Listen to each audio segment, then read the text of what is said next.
Alright everyone, Joe Walsh is definitely irrelevant, and so initially I hesitated to even bother talking about the fact that he had gotten into the race, but I think it makes sense in terms to cover it, of the fact that he is irrelevant, because it shows the relatively declining strength of the Nevertrumpers. Like, at this point, Joe Walsh will be robbing votes from Bill Weld, the only other person who's actually in. So now you've got two Never-Trump Republican candidates that want to be nominated, but they're not going to. They'll be lucky if they get between them 10 points, and it probably won't even be close to that. Trump will be the nominee. His support within the Republican Party is astronomical. His approval within the Republican Party is as big as Ronald Reagan. A lot of people don't seem to understand. Among partisan Republicans, Trump is one of the most popular figures the GOP of modern times has ever had. His problem has consistently lain in the fact that because of the legacy media amplifying every little problem in the world, and in fact, when they can't do that, making up problems that don't even exist, like the Russia conspiracy, or the racism witch hunt, which the New York Times got exposed on explicitly endorsing not even a couple of weeks ago.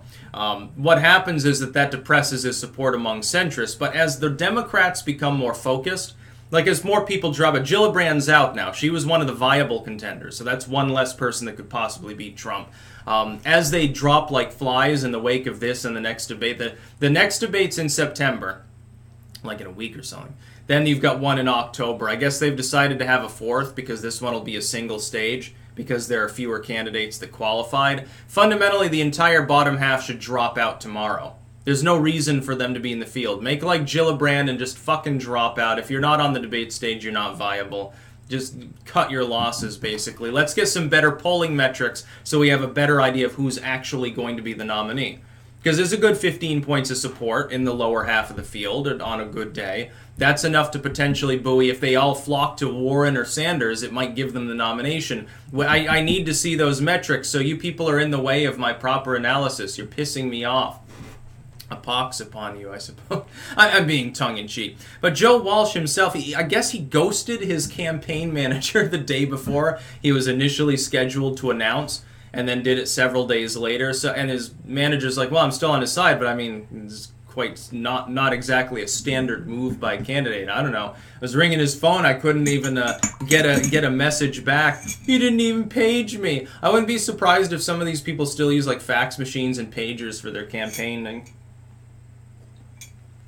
Not exactly the most modern platforms they're running on. Joe Walsh is just a generic Bushite neocon, never-Trump Republican. He's basically like Bill Weld. Bill Weld's cringier, though. I'll give Joe Walsh this. He's less cringy than Weld.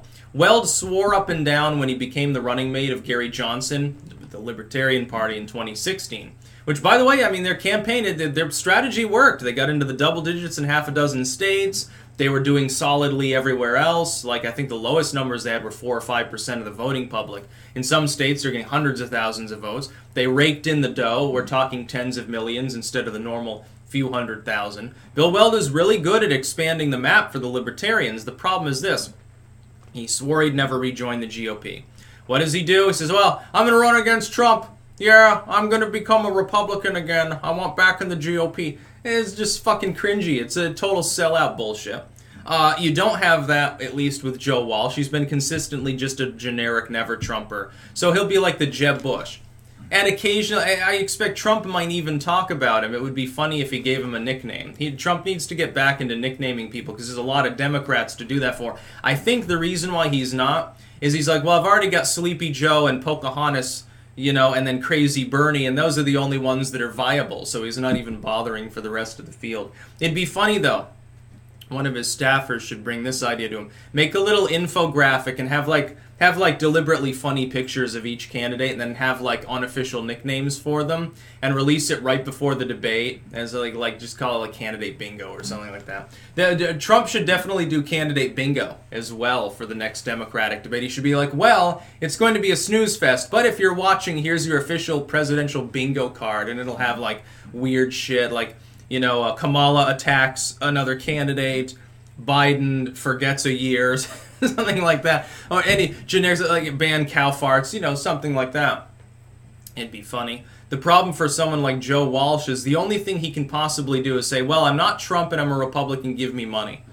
Basically, give me a platform, I'll go to some meetings and stuff, I'll pretend to be relevant, and it'll be really fun for him. I think, like, at some point, though, doesn't it become, so, like, it would cause despondence? It wouldn't be exciting or fun, it would be like, you know, you go to this rally and there's 7 people there or something. At some point, I would think it'd make you sad. Like, it would be like, well, why am I even doing this? What the fuck is going on?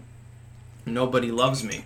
I'm Bill Weld, he can probably get at least a few hundred people to watch him. I mean, he was a VP candidate for the LP, so he's got some of that libertarian support. He does have an established name within the GOP, and he is a wealthy kind of dude, so I mean, he can self-fund a bit. Joe Walsh, I guess, is also capable of doing that, but a lot of people don't even fucking know who he is.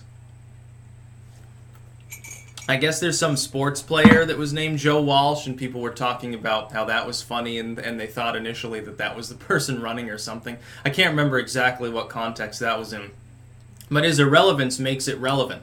The fact that there's no particular reason he should jump in, and there's no reason in the world for him to think he could possibly become nominee, is why it's funny. That and ghosting your campaign manager, the Daily Beast was raking him over the coals. And keep in mind, the Daily Beast is pure Nevertrump. There's not a person there that likes him. They would love nothing better than to have a viable second option Republican get into the double digits and cause problems for Trump, because it'd make him look weak, it'd make the Republicans look fractured. The Daily Beast would love that.